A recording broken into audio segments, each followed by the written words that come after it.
ഉസ്താദേ പുതിയൊരു സാധനം ഇറങ്ങിയിട്ടുണ്ട്. മനീഷ മനീഷ് മനീഷ ചന്ദ്ര പിന്നെ കൊയിലാളാ. ഉസ്താദ് വന്നാട്ടെ ഞാൻ കാണിച്ചു. ദൈവമേ ഇതെവിടെ എത്തിയ എന്റെ ആറ്റുകാൽ ഭാസ്കര. അങ്ങനെ ഒരു ദൈവം ഇല്ല. ഇത്തരം സന്ദർഭങ്ങളിൽ ഇല്ലാത്ത ദൈവത്തെ വരെ വിളിച്ചു പോകും.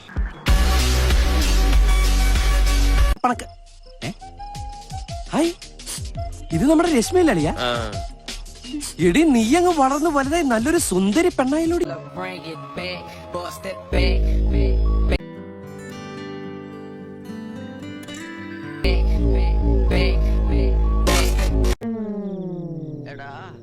ഇവള് നമ്മളെക്കാളും Yo, you want to see something cool? No. കണ്ടോ സ്ത്രീകളെ കാണുമ്പോൾ ഈ നോട്ടം തന്നെ ശരിയല്ല. ഞാൻ ആരാണെന്ന് നോക്കിയതാ. അത് ഞാൻ നോക്കിയപ്പോ I'm gonna do it anyway. I am Padlal. Your sweet name please? Bhavani. Bhavani ഒന്ന് മനസ്സിൽ വെച്ചാൽ ഈ കലവറ നമുക്കൊരു മണിയറയാക്കാം. പോയെ